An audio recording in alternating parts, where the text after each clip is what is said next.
Pozdrav svima i dobrodošli. Danas ćemo razložiti jednu temu koja se onako na prvu čini dosta kompliciranom, ali vidjet ćete, u suštini je zapravo vrlo logična. Da, govorimo o GDPR-u, ali nećemo ga gledati kao neki suhoparni skup pravila. Gledat ćemo ga kao način razmišljanja, kao nešto što gradi jednu ključnu stvar. Dobro, idemo odmah u srž stvari. Postavit ću jedno pitanje koje zapravo definira cijelu našu današnju priču. Što je ono apsolutno najvrijedna stvar u cijelom sustavu javnog zdravstva? E sad, odgovor bi mogao iznenaditi. Nije to onaj najnoviji medicinski uređaj, nisu ni ogromne baze podataka. Stvar je u povjerenju. Da, baš tako. Povjerenje pacijenata, povjerenje građana u sustav, jer realno, bez toga sve drugo jednostavno pada u vodu. I tu naravno dolazimo do jedne ključne napetosti. Da bismo pružali kvalitetne usluge, trebaju nam podaci. To je jasno. Ali svako, pa i najmanje neoprezno rukovanje tim podacima, to narušava upravo ono povjerenje koje je temelj svega. To je dakle jedna jako osjetljiva ravnoteža koju moramo stalno održavati. Samo da stanemo na trenutak da definiramo jedan ključni pojam, da svi budemo na istoj stranici. Kad kažemo obrada podataka, ne mislimo samo na, tipkanje u računalo. To je doslovno sve, od prikupljanja na običnom papiru, preko organiziranja i čuvanja, pa sve do konačnog brisanja. Znači, svaki, ali baš svaki kontakt s podatkom je obrada. I upravo zato je važno da malo promijenimo perspektivu. GDPR nije tu da nam komplicira život. Baš suprotno, on nam daje jedan jasan, logičan okvir. To je kao set smjernica koje nam pomažu donositi ispravne odluke i naravno graditi to povjerenje. Čak i u onim situacijama koje nisu baš crno na bijelo opisane u pravilnicima.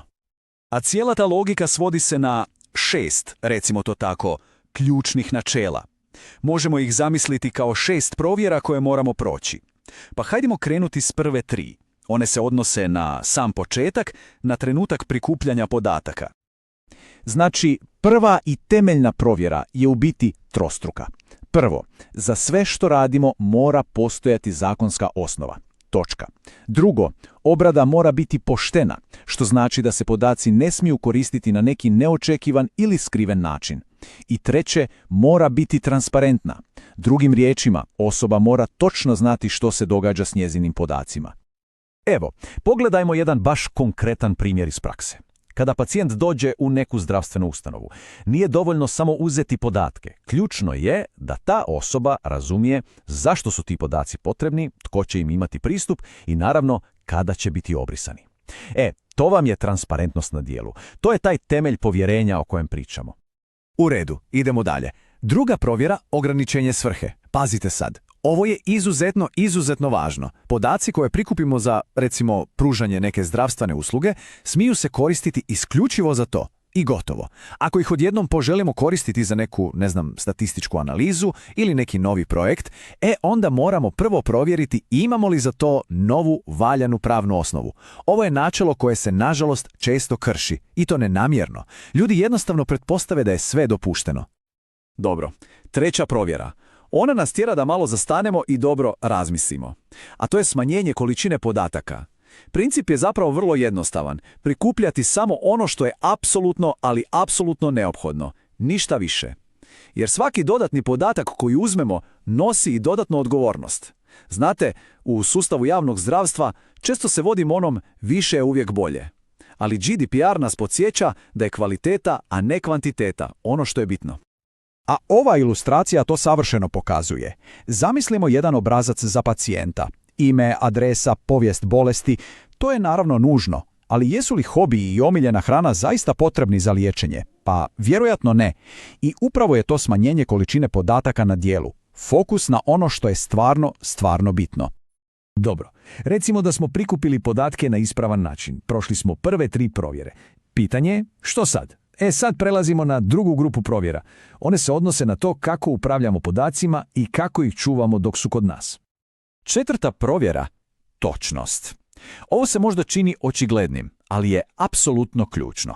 Pazite, netočni podaci mogu dovesti do potpuno pogrešnih odluka, što može imati ozbiljne posljedice.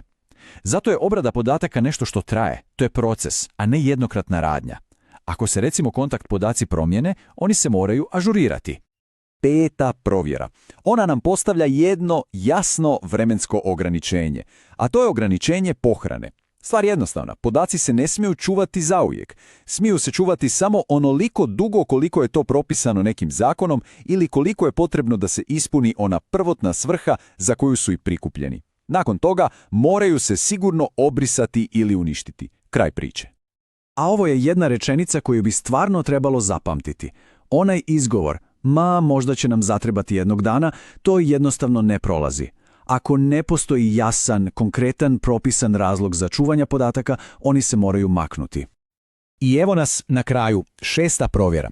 Ona koja na neki način povezuje sve ove prethodne, a to je naravno cjelovitost i povjerljivost. Ili, jednostavnije rečeno, sigurnost. Svi podaci koje smo prikupili moraju biti zaštićeni. I točka.